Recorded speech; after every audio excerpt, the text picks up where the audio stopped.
What's up, YouTube? So I just went through and already created my watch list. I'm not actually going to go through the process of me making it because I already did that. I'm just going to go through my stocks and the ones that I picked and the ones that I think have some good potential. So I only have about 3 setups that I like. There was one more ticker I was going to check out too, which was KEG. Yeah, let's get right into it. I'll pull up my Thinkorswim.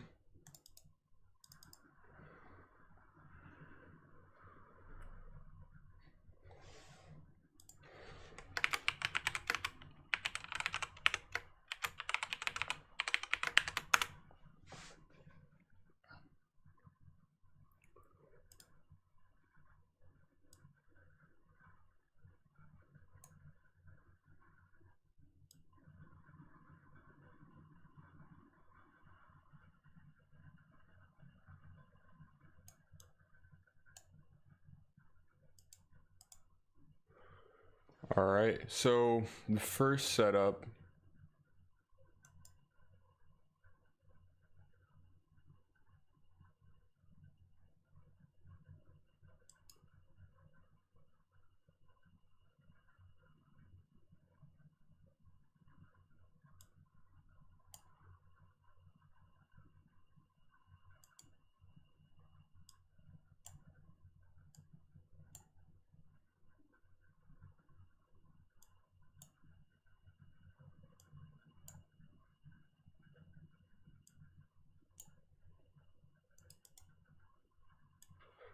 okay, so the first setup I was looking at was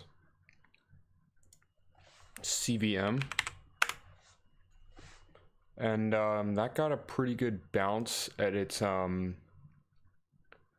multi-day resistance. So look for it to retest that level when it could gap down and retest that level at the open. Maybe potentially get that bounce there again, because that is sort of the breakout level around 440 for this on its as you can see below. I have the 3-year chart displayed.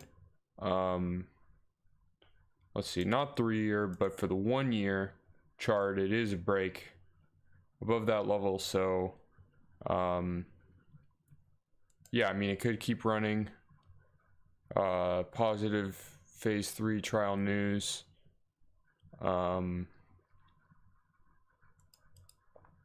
Yeah, I'll definitely be checking out that, seeing how it opens. CTRM is another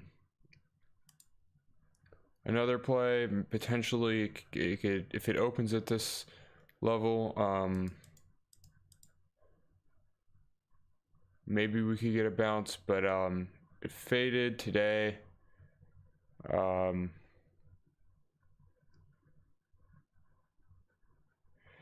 Yeah, this is kind of a tricky play. I mean, I'm definitely going to gauge sort of what kind of volume it's getting pre-market relative to the day before, to try to see if there's anything going on, but it's definitely not going to be one of my priorities. But SELB was the other one. This one I wouldn't feel comfortable chasing in the 280s because there's higher volume on the other day. So I'm gonna wait. I plan on looking at it when it gets into the 220s, maybe even 230s, but 230s is tricky because there's heavier volume in that region. Only way I'd probably go after this is if it drops to around the 220 region, to be honest. So that's a lot, you know, asking for a decrease like that. But I do see a multi-day double top forming with this, so I don't feel comfortable attacking it in that range at all. I don't think that would be a quality long. I think if you wanted to short here, that would probably be a pretty good play because it's lighter volume and it had that initial spike and that run up on Monday pre-market. So yeah, I mean, and then also if you look at 280, 290, that served as its resistance from March 19th. So yeah, I mean, you looking down here at the yearly chart around that 290s, that's where a lot of shorts are risking. So that would be a pretty decent, this would be a pretty decent hold overnight for a short, in my opinion. But there is a chance it could keep running. If it runs past 290, if it runs past $3, then it could squeeze, and momentum buyers could come in. So I'll definitely be watching for a break above 3 as well, but I'm not going to chase it mid-range. That's just not ideal risk reward. It's just not a good play in my opinion. So I'm going to go ahead and call that. But KEG, so KEG unexpectedly kind of, I stayed away from it because it wasn't really that liquid, but all of a sudden this volume came in the morning and it quickly broke 440, and then it's which was its weekly resistance, and then it pretty much had a pop up to 520, as you can see on the looking at the 5-day 15-minute chart above.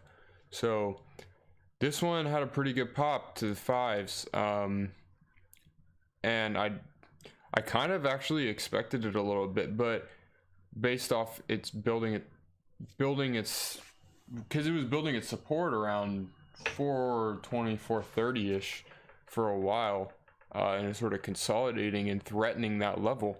And when the longer it threatens that resistance, at some point it's more likely to break out or to perk up if it's been threatening that level for a longer time, rather than a sudden increase up to a resistance level. Sudden increases can still create squeezes if shorts panic at resistance levels and momentum buyers come in. But in this case, it spent a lot of time just sort of consolidating in a gradual ascending uptrend over the course of Monday and Tuesday this week. And then yeah, I mean, it would have been a good play to buy this early morning when it broke 440-ish. My alert went off. I was actually dialed in on a different play in the morning. For some reason I didn't trade this morning during my live session. I saw some good plays. I believe OESX was another good play. Was it OESX? Yeah, it was OESX. That was another great play, which I talk about in my live stream. But yeah, KEG, as far as, forward looking on this stock, pull back to the 4s, may attack. Pull back to the lower 4s, that is around 410 or lower. So I'll create my alert for that. And let's go ahead and see here. So I got the 180-day chart up here as well now. And you know what? Even if it gets to 450-ish on the pullback, if you look at the, so even if it sort of re-threatens 445, 450-ish, then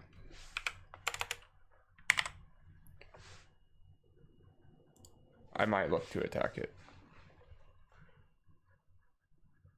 But yeah, I mean, if this gaps down and holds its resistance level multi-week pretty well, then that's, to me, is something I might feel comfortable buying and getting 15 to 20 cents a share out of.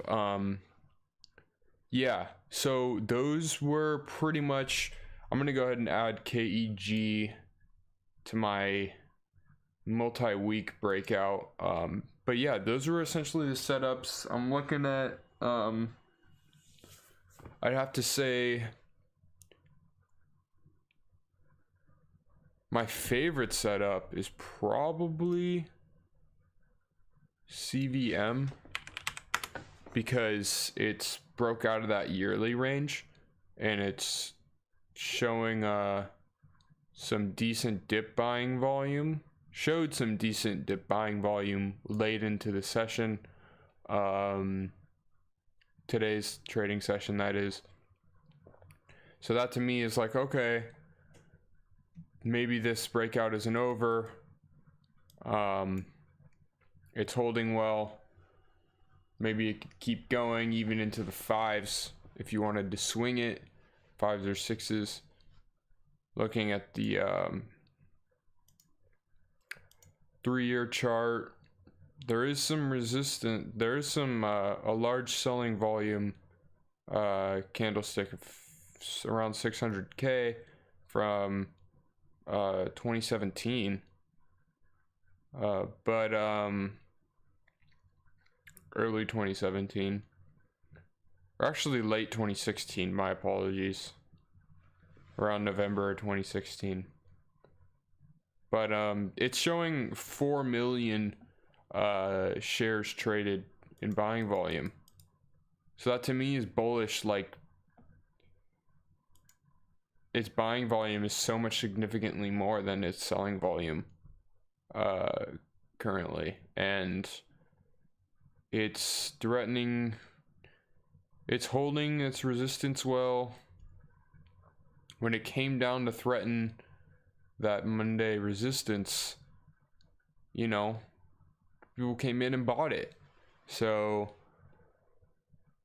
yeah, I mean, I'll be watching CVM to see how it opens around 440-ish, and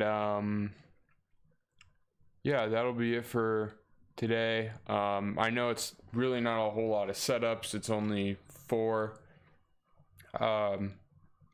I've missed a handful of plays that I probably wish, if I could have gone back, I would have played them. I know that's hindsight bias, but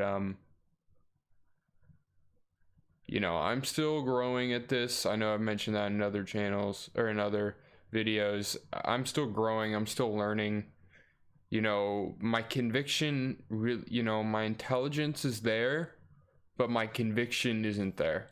I'm not confident enough, and I don't really follow my intuition as well as I would like to. And that, to me, just with experience in the market, is going to start, and more and more studying, it's going to start clicking more. It already has started to click more, but for me to really take it to that next level, I really need to be playing them in live time. And a lot of these plays, I'm like, oh yeah, I'm definitely going to be watching out for that. I don't actually buy because I get stressed out and I'm like, oh, maybe it's up too high. But the stock threatening its past long-term resistance levels is actually bullish, and it's hard to wrap your head around that because you want to buy a stock when it's low, and that's what they tell you. And yeah, you can buy at support levels and predict resistance, but bullish signals are clear breaks over recent highs, and when stocks consolidate near their highs, that's bullish. It's bearish when a stock is cracking its support levels. So you really have to know when to distinguish the two, and when to kind of tell, okay, this stock is cracking, and you need to know how to tell if a stock is cracking a resistance level and has the potential to keep going, which comes from a lot of volume analysis. So that's kind of what I've been doing here. I know I'm kind of off on a tangent a little bit, but That's the bulk of my analysis though, is like looking at breakouts, clear breaks over highs, looking for that higher volume. If you have further inquiries, please email me at activestockanalysis, that's all lowercase, at gmail.com, or add me on Discord, Ethan Space Hancock. Always looking to build new connections. Have a good night, YouTube.